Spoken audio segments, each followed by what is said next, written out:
Welcome to the Financial Coaches Podcast, where we talk about how to build your practice from startup to scale up while being the kind of coach your clients crave. Finally, a podcast for financial coaches. Here are your hosts, Maria Casillas and Cody Sizemore. Well, hello and welcome back to the Financial Coaches Podcast. My name is Cody Sizemore, and I'm joined here by my lovely co-host, Maria Casillas. And we're excited to kind of pick up a conversation where we left off last week because, last week we talked about different lead magnets and what lead magnets are and a couple different examples of them. But it all kind of funnels into having conversations with people to eventually, hopefully, get them onto a phone call or a Zoom call, or whatever it might be for a consultation. So that's kind of where we're going to be going with this episode, is just kind of talking about, well, how do we actually communicate with these people to eventually get them on the phone, right? So super exciting topic that we're going to be talking about today. I think it's really, really important. And I also think that this is something that a lot of people struggle with, especially newer coaches. Is something that I struggled with myself, and I had to kind of like do some trial and error to figure things out. So I think it's going to be jam-packed with value. But before we get into any of that, I want to say a few things. Number one, thanks for listening today. And if this is your first episode that you have ever checked out, we want to welcome you in and say, hey, welcome to the party. We're going to have a lot of fun. And if you need a little bit of context of what we're talking about today, go back and listen to last week and get some extra value from there too. And hopefully we see you every week moving forward. And that's the next person that I want to say thank you for listening, is the people who listen every single week. There's actually been a lot of you coming out of the woodworks kind of bragging to me about how they have been an every weeker. In fact, I'm going to just shout one out now just because I want to and I can. But Martin, and I apologize if I get your last name wrong, but Martin Fussuler or something like that. You know who you are. I spoke with him the other day. Great guy. He's in it for the right reasons. And he's told me, he's like, yeah, I listen to it like literally every day. I'm catching up from all the episodes that came out before I even found you guys and all this kinds of stuff. So we appreciate you guys, our every weekers. You're kind of you're the people who keep the show going, to be completely honest with you. So we really appreciate you. And, we can all kind of connect and have like a party of every weekers in our Facebook group as well. So if you're not a part of that, that is called the Financial Coaches Community by New Money Habits. Just type that into the Facebook search bar, join in, say hi, ask questions, and we'll have a good time together. So with all that being said, Maria, welcome in. How are you today? I'm doing really well. Thank you for asking. Awesome. Well, you ready to have a conversation around having conversations? I would love to have a conversation around having conversations. Okay, cool. Let's do it. So, as we alluded to last week, the lead magnet episode is really, really important because it talks about different ideas to turn heads, essentially, and get people's interest kind of piqued a little bit, giving them a little bit of value, but then kind of leaving them asking the question of, okay, I got this piece to the puzzle, but I still need the other pieces to put the puzzle together, right? Yeah.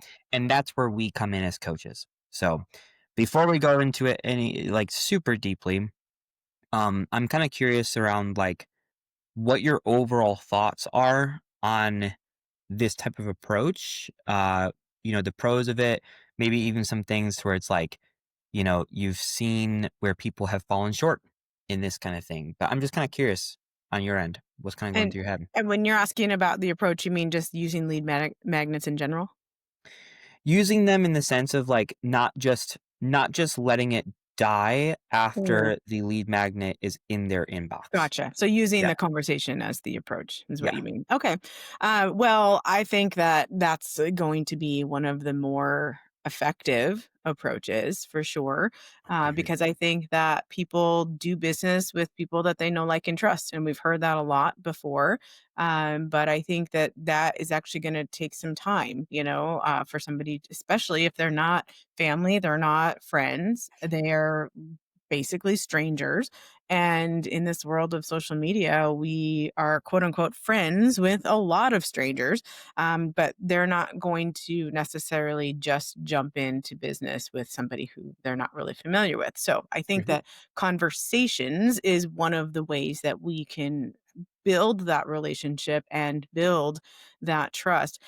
I also think that we are inundated with lead magnets. This is not just like we're not out there giving you something that's super new information. Lead magnets have been around for a long, long time, and I think that the more and more business people that are becoming aware of that, they are utilizing this to the nth degree. And I know for myself, probably some of our listeners, and I'm guessing you as well, Cody, can be just bombarded with emails from every place that we jumped into an email to in exchange for something. Now Yep. this can be in terms of like service industry, but it's also in another industry, in many other industries, I should say. Like for example, the food industry. I mean, now it feels like every restaurant has an app, and you can, just give them your email so that you can get 50% off of this sandwich today or whatever. And then you're in their email system and you're getting all of their emails. And so I do think that that is so annoying that the Yep. idea of conversations is what can set us apart from the rest. 100%. 100%. It separates you from being a business or a brand to instead being a human, you know? Yeah. Um, and that's what people are looking for because of the exact thing that you just said. Like, there's just so many people out there that are just trying to take, right? And Yeah. it's the second that you show up a little bit differently towards like, hey, I'm not only going to give, but I'm also going to show you that I care about this, and I care about you. So maybe you signed up for this lead magnet. I'm going to reach out to you and say, hey, did you get everything okay? Do you have any more questions? Is there anything that I can help you with further? Right. And not just saying like, oh, well, I got your name, your phone number and your email now. So now I'm going to send you more promotional things, Right. until I wear you down so much that you either do one of two things. You finally book a call with me because I'm so annoying, or two, you unsubscribe, Unsubscribe. which Also is, because I'm so which that annoying. happens more often than not kind of thing. So, Yeah. Yeah. um, yeah, it's the humanizing element to it. I think that's, like you mentioned, it sets people apart, right? Yeah. And that's the benefit of it. So I think that it probably makes sense to kind of just talk about like, okay, so we understand the concept of why starting conversations is important and the benefits of it, but how do we do this? What do we say? And Mhm. how do we steer the conversation in a way that allows the prospect to feel heard and to feel like you're there to serve versus sell. Um, but then also at the same time, steer it in a way to where you're slowly but surely getting them closer and closer and closer to saying, yes, I do want to hop on the phone with you. So Mhm. I think that if it's okay with you, we can just jump right into that. Of course. It's Okay. always okay. All right. So I've done this before in the past of just like using real life examples. I'm going to do that. Is that cool? Of course. Okay. Yep. I love the real life examples. And Cool. chances are you'll use a different one than the last time. So it will double down on the value of today's episode. Mm-hmm. Yep. Absolutely. So this example, we kind of alluded to this a little bit in the last week. It's talking about someone who signed up for my big, most valuable lead magnet, which would be that webinar, right? Mhm. Um, and then I use that lead magnet of the webinar to piggyback another lead magnet, um, to which then that was the point to where it actually sparked their interest a little bit more, and they became a cold lead. They went from being a cold lead into becoming a warm lead. They ended up hopping on a phone call with me, which I had with them yesterday. Um, and they're the type of person that's like, they're almost there. They need a few more things in place. So we're kind of keeping in touch. And actually, she's Mhm. been contacting me today, asking more questions. So she's like, she's bought in, you know? Mhm. Mhm. So she's becoming a very, very warm lead. I would say that she's kind of like a hotter lead right now, right? Cool. Mhm. Um, but basically, this is the process. So this woman signed up for that webinar, and I think it was like overnight, right? So I ended up reaching out to her the following morning, and the way reached out to her is because I got her name, her email, and most importantly, her phone number. So I shot her a text, and it said something along the lines of this: "Hey, so and so, it's Cody with Sizemore Financial Coaching. I saw you signed up for my training on the 5 shifts to rapidly eliminate debt and amplify your wealth yesterday. Was that right?" Just a question. Was that Mhm. right? Mhm. She did not respond. Mhm. So the next day, I sent her another message and I said, "Hey, so and so, I didn't hear back from you, so I figured that you probably just got busy and forgot to respond. But I wanted to make sure that you're able to watch the training okay. Sometimes people accidentally click out of it and they lose access to it. So if that's the case, I can send a direct link to you. Happy to help in any way that I really can. Just let me know. P.S. This is not an auto text. It's actually me." Mhm. She did not respond to that. So then the Mhm. next day, I sent her another text, right? And I said, "Oh, also, if you'd like this, I'd be happy to send this over to you. I made a resource called the 1 Day Debt Free Toolkit to help you get some foundational pieces together to start attacking this debt. Happy to get this over to you if you'd like. Not trying to bug you here, but I know that you signed up for that training for a reason, so I'd love to help in any way that I can. Do you want me to send that to you?" To which then she then responded. How quickly after? Let's see here. It was about an hour and a half later. She Okay. responded. Okay. And she said, "Hey, so sorry I've been dealing with the family emergency all week. Um, I would welcome the 1 day debt-free toolkit that you offered." So what I did is I sent her access to that. I didn't ask her to, sign up for anything again. I just sent her like a direct link to it because I Mhm. already have her information. I'm not going to have Mhm. her go through that again. So I Right. sent her Yep. a direct link to it. And then I said, "There you go. Hopefully you get some good value from that. And no need to apologize either. I hope everything is okay with your family." So this is me like Being a human. acknowledging what she said so that Yep. she understands that this is in fact not an auto text. Like Mhm. it's actually me. And I'm Mhm. acknowledging what she said and not just blowing that off and saying like, "Well, I don't care about your family emergency." Kind of thing Mhm. like, no, this is the humanizing part of it. Right. So I'm acknowledging what she said. And then I build off with another question to where I say, "I was just kind of curious, like, what were you hoping to get out of this training in the first place? I'm happy to give you some other support if you feel like you'd like it, but it kind of depends on like what you're trying to accomplish." So asking another question and just showing like, "Hey, I'm here for you," kind of thing, Mhm. right? Mhm.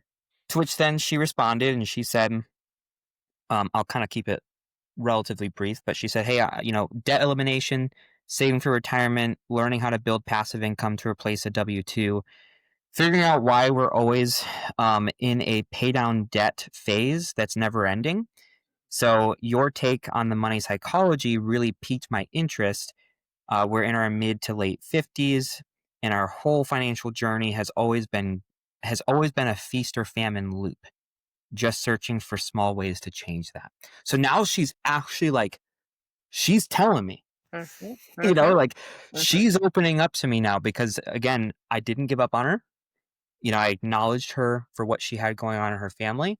And I continued to, I followed through with my promise to where I gave her the tool. And then I continued to try and support her even more. Right. So Mhm. all of those things are allowing her to become more comfortable with me. Yep. And more Um, vulnerable. Mhm. yeah. So I responded to that and I said this, "I love that you're wanting to accomplish all of this. And this is exactly what I love helping people accomplish the most." So that just acknowledges her and then also, kind of aligns how we might be a good fit together. Um, I also really like that you see the importance of the money psychology side of things. In my opinion, that's what can really make or break someone's success with this. So it's really awesome to hear that.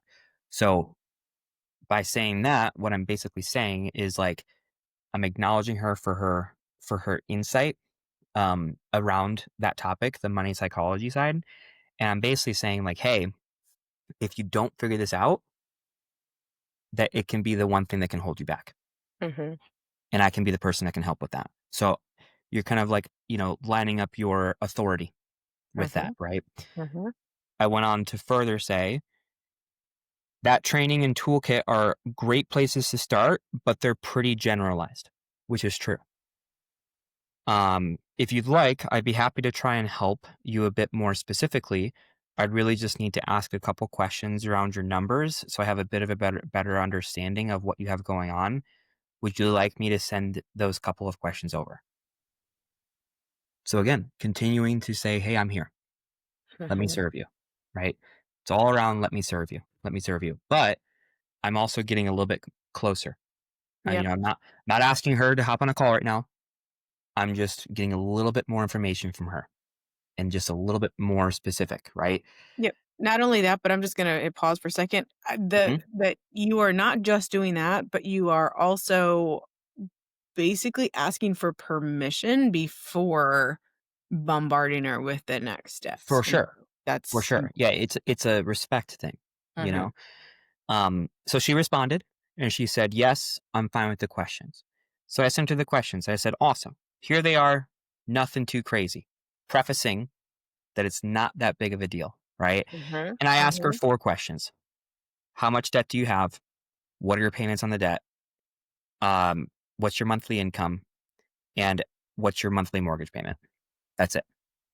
Not asking about interest rates, not asking about investments, not asking about anything like that. It's just basic information, right? And then I say, that'll give me a good idea of what you have going on so I can try and help, right? Mm-hmm. Um, to which then she responded and she gave me the information and she went into great detail. I mean, Mm-hmm. she sent 4 different text messages and it's taking up, like, I'm looking at my phone right now. It's taking up almost like a phone length and a half of information, right? Was it And was with it that, it wasn't detailed? just numbers. It was also how she was feeling around things Okay. and all this kinds of stuff, right? Okay. Yep. Um, so she sent all of that, and instead of just saying, "Hey, thanks for this. Let's hop on a call," Mhm. I took the opportunity to pick one thing in there Mhm. to ask another question on. And the reason I do this is because it's showing that, like, I'm not going to be the type of person that just gets information and then tries to take advantage of that. It shows that, like, I'm actually paying attention to what she's saying, Mhm. and I'm asking for clarity to make sure that I understand her fully, kind of thing. So what I said was, "Thanks for sending this. You say your portion of the mortgage and other bills too. So who are you splitting this with?" Mm. Right? Mhm. You And she picked a said, "I very guess I didn't specific state that piece. well. The mortgage is on us. However, we have a tenant in the other unit because it's a duplex." Mhm. And I said, "Okay, okay, gotcha." So I responded and I said, "Got it. That makes sense." And this is where I start to invite her onto a phone call. So I say, sounds like there's a lot of moving pieces, so it's hard to say without knowing more, but I feel like there's a path out of this for you guys, and actually pretty quickly. Is this something that you guys would want some help with? I wouldn't mind setting some time available for you guys to hop on my calendar so that we can hop on the phone and see if I can help you in some way. Or at very least, I can give you guys a solid game plan that you can take and run with yourselves. Think that you'd be up for this sometime next week. So, what I did here is I acknowledged what she did for me by sending this over, told her that it sounds like there's a lot of moving pieces and it might be a little bit too complex for just text, Mhm. right? Said that I would be willing to set some time aside on my calendar. So I'm not begging her. I'm actually phrasing it like I'm doing her a favor, Mhm. right? I'm willing to set some time aside for you on my calendar. to see if I can help, which frames the fact that like we could potentially work together, or at very least, I can give you a game plan that you guys can take and run with yourselves, which means that I'm also giving her an out Hmm. as well, which makes her feel a bit more comfortable, right? Not only that, but you're also basically guaranteeing value from that phone call. Right. Right. Exactly. Yeah. And it's like a no strings attached. Like if we Mhm. want to move forward, we can, but if not, no worries kind of thing. Right. Um, so she responded and she said, I welcome the opportunity to speak about a game plan. My biggest concern, as with anything, is what is this going to cost? Mhm. She went on to say, but then I also realize the financial cost of not having a plan to recover. Oof. So good. So good. So I respond to her and I say, sure. Um, even if it's, oh, and she said something about the lines of like how her husband probably wouldn't be able to make it onto the first call, but maybe later on if it makes sense, right? So I said, sure, even if it's just the two of us at first, we can loop him in on another call if it makes sense for us to do. And then I addressed what she said and I said, also, I understand the concern, but don't worry about a cost either. I do these calls complimentary because I got into this to help people first and foremost. If you're curious about what it looks like to work with me beyond this, we can, of course, talk about that. But this call would be my gift to you. Do you want me to shoot you the scheduling link? To which then she said, yes, please. Mhm. So I sent it to her, said, here's my scheduling link. After you confirm, there'll be a short questionnaire. Make sure you fill it out. Looking forward to it. She set it up. We talked yesterday, and now we're into a really good place, right? Mhm. So that's kind of like, you can go back and listen to that whole exchange as many times as you want, take as many notes as you want. But that's kind of like the approach that I like to take is I love asking questions, getting their response, acknowledging what they say, ask another question. Get a Mhm. response, acknowledge what they say, ask another question. Get a response, acknowledge what they say, ask another question. And every single time that you ask another question, you're like strategically getting just one step closer to then asking the ultimate question, which Mhm. is, do you want some help with this and want to Mhm. hop on the phone? Right. But being very patient with that, very, very patient, not so patient that you're never going to ask the question, Mhm. you know, I don't know if that's patience. That'd be more probably fear, or but avoidance kind of thing. mhm. Right. Mhm. Yep. But patient enough that like you're putting the relationship first versus the transaction. Yeah. So I don't Lovely. know. What are your thoughts? I know you're kind of chiming in here and there a little bit, but overall, what are your Yeah, I thoughts? think I think it's a really humanized way to have a conversation with somebody. I think it's almost comical that I assume that she assumed that you were a bot to begin Yep. with, and Yep. then also comical that you said this is not a bot, it's me. But how many bots actually say that? so, so Hmm. there was that. Yep. And when she recognized that it really was somebody that was human on the other side of that, like it made a difference, and so I think that's great. I'm not at all surprised that her initial concern was cost. Hmm. I appreciate that she said, although I realize the cost of not That doing was it as huge. well. Mhm. Hmm. Hmm. Not everybody does that. Not Yep. everybody sees that. However, I'm trying to that part came after you had asked those 4 main questions, and I think that w being able to see the that concrete evidence, she had to type that out. Now, she didn't have to type out all of the thoughts and feelings that went with those Hmm. answers, but the fact that the question was posed to her, and then she had to give you an answer, and then that kind of stirred in her the emotion and the thoughts, to the point where she was willing to write those down for you. I think that just naturally had its effect, of helping her see what is the cost if I don't do something with it. Mhm.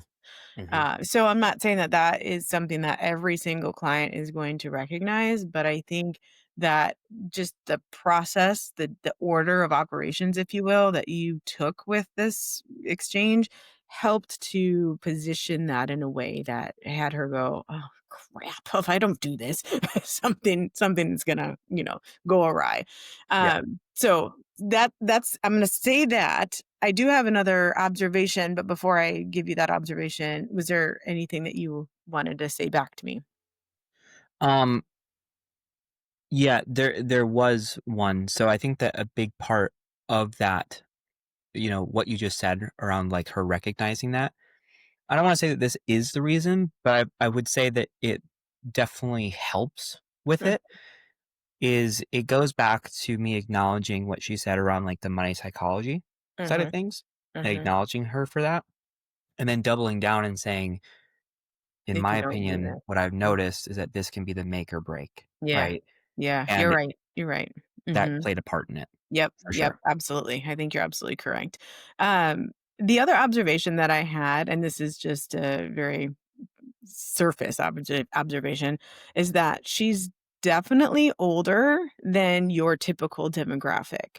And I don't know, I know that she's probably not your only client that's in that demographic or that in, that's in that age group. But I do find it very interesting that typically you are talking mostly to like millennials, 30s, mid 30s. And this particular client is actually an entire generation ahead of that. She's Mhm. 20 years older than that. And what that says to me is that this is something that people have been she's been trying this for a long time, and Yeah. she's just at this point where she's like, I just don't know what to do anymore, like, I need help," and now she's at probably at a precipice where it's like if she doesn't get this help, she's looking at what does the next 20 years and, maybe the last 20 years of my life really look like if I don't get control of some of this, and I wonder if that's where some of that, interest in the psychology of money is coming from for her because she has tried it over and over and is recognizing a pattern of whether it's self destruction or sabotage or whatever. So, Mhm. Mhm. Yeah, I think that that definitely plays a part in it. I've actually, as of recently, I've actually started seeing a trend of me working with a little bit older one. older people. Mm-hmm. So for a while, I mean, it was like, mid 20s to, you know, maybe 40 kind of Mm-hmm. thing. Mm-hmm. And as of more recently, and I say recently, meaning like the last like 6 to 12 months, um, it's kind of shifted to where it's like probably like early 30s to mid 50s kind of thing. And I think that a big reason for that is what you just said, to where it's like these people have been trying and they haven't figured it out.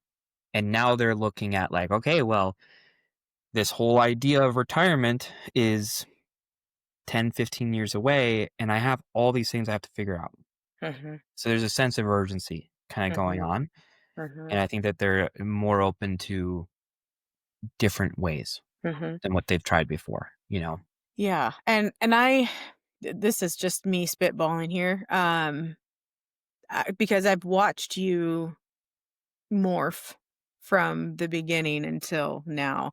And I wonder if some of this is because you have changed a little bit of your messaging around this whole idea and you really have put some more emphasis in how we think and feel and behave around money rather than just numbers on a spreadsheet and it's all about paying off debt and et cetera, and you've really started to lean a little bit more into what does that represent for us, why do we keep like on this cycle continually, whether it's relapsing or just trial and error, whatever that is.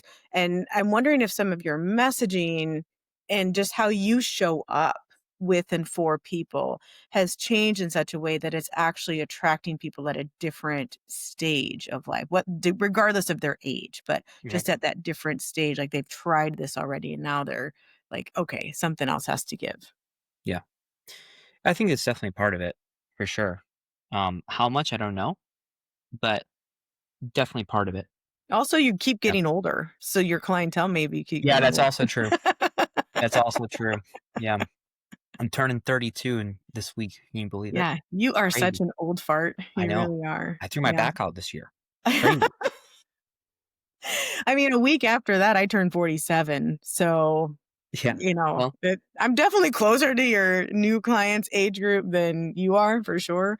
yeah. But what are you gonna do? It's all good. It's all good. I'm I blessed to still be here during these Yeah. formidable years. So, Yeah, and we're blessed to have you as well. oh, thanks. Uh,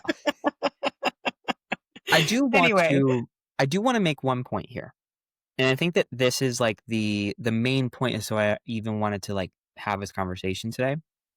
Um, so we'll have, this talk, and then I think that we'll probably be good to wrap up from here, but, um, one of the biggest mistakes, or I guess would maybe even say, like, assumptions that coaches make, especially newer coaches or people who maybe have been doing it for a little bit of time, but they're still relatively fresh, right? mhm, Um, One of the main issues that I see is that we think that all these people, there's so many people who have money problems, which is true. Um, but we think that if we just give someone a business card, or we make a Facebook post, or, we do something like that, we put something out, right? That all of a sudden, these people are just going to flock to us and be like, I saw this post you made, or I got your business card and I'm so excited to talk to you and I need your help so bad. Like, we think that, mhm, but then we get confused and frustrated and even kind of deflated when no one reaches out. And the reason that people don't reach out, at least in my opinion, is that there's two reasons. Number one is that there's so many people in the financial industry that are in it for the wrong reasons, mhm, and they're nervous that they're going to get scammed or whatever it might be. Um, but then also just the simple fact that, like, this is just a really sensitive topic for a lot of people. You know, people grew up in homes to where it was a taboo subject. Like, you did not talk about money. Maybe it's very embarrassing for someone. Maybe they're scared. Whatever it might be. There's those emotions wrapped up around it, to where, yes, they have your phone number. They have your email because they have your card. Yes, they know that they can do something as simple as just clicking the message button on your profile to reach out to you, but they don't do it. And it sucks because, like, I think that a lot of people think that we can just be kind of like honeypots, to where people just kind of like naturally gravitate towards us, and we just need to sit back and just watch the consultations come in. mhm, But the reality is that that doesn't happen.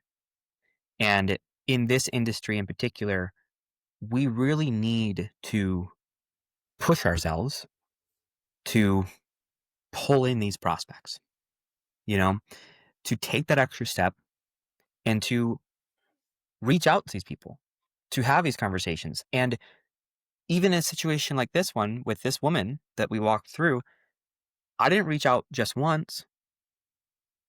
I didn't reach out just twice. I reached out 3 times before I got any sort of response from her. mhm. And that was 3 times after she had already responded to your, initial, lead magnet, had given you her Correct. information. You have no idea how many times she saw that ad Yeah. before actually clicking on it, Yeah. and how It much was research she did probably, on you before that. realistically speaking, she probably had like 7 touch points, Mhm, you know? mhm, But it's that, and I use this word lightly.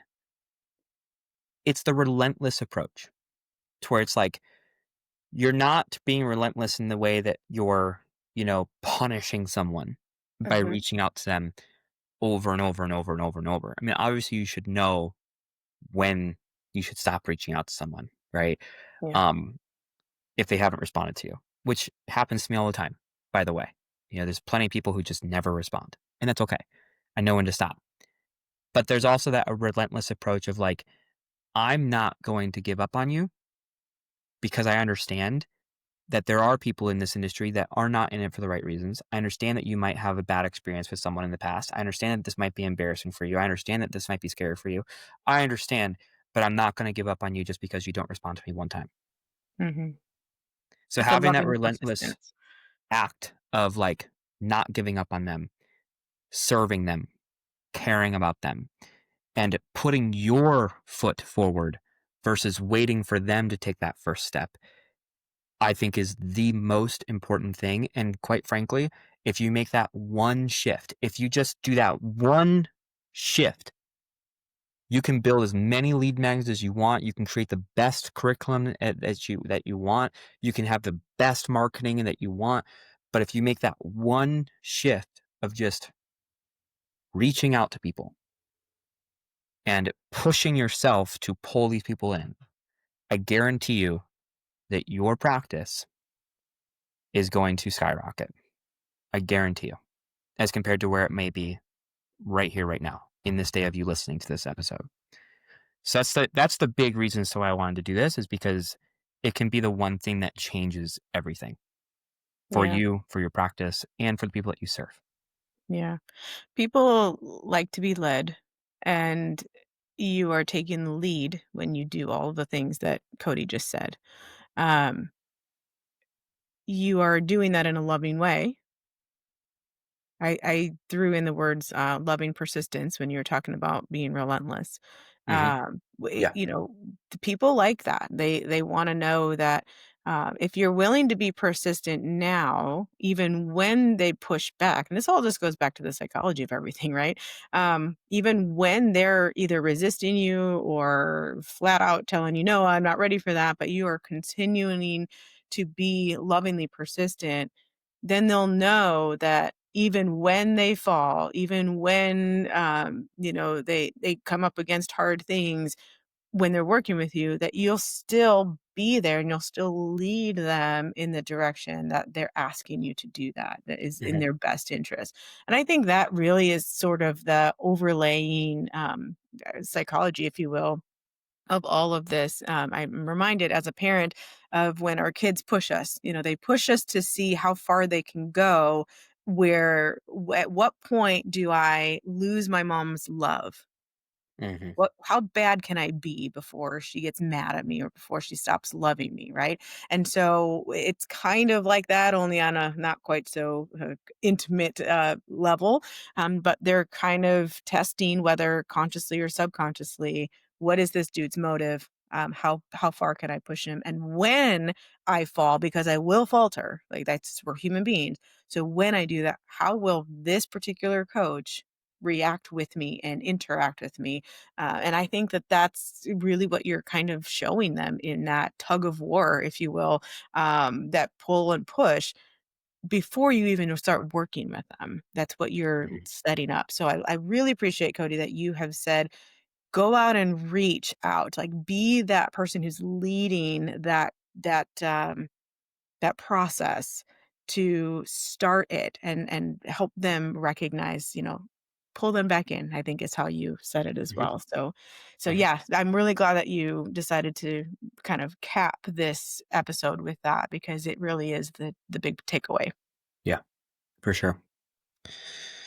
Well, with that being said, I know for a fact that if you're listening to this still, first and foremost, good for you, They right? are. Good for you. But I know for a fact that you probably have at least one person that comes to mind of someone who recently signed up for something, someone that you had a conversation with, but it kind of fell off, Mhm. whatever it might be. I want to challenge you right here, right now. You got your phone on you, reach out to them right now. Start that conversation, start asking those questions, and slowly but surely lead it into a way to where you can get that person on the phone. That's your homework assignment for this episode, and let us know how it goes. Let us know in our Facebook group. Again, the Financial Coaches Community. Buy New Money Habits. Let us know how it goes. And we're rooting for you. So with all that being said, thank you for listening to this episode. We hope to see you next week for another episode of the Financial Coaches Podcast. And go pull them in. Go pull them in. We'll see you later, guys. Have a great week. Thank you for listening to the Financial Coaches Podcast, brought to you by New Money Habits and Sizemore Financial Coaching. Submit your questions to our hosts by emailing podcast@newmoneyhabits.com. Be sure to subscribe to be notified of future episodes and join our growing group of like-minded coaches on Facebook. And until next time, happy coaching.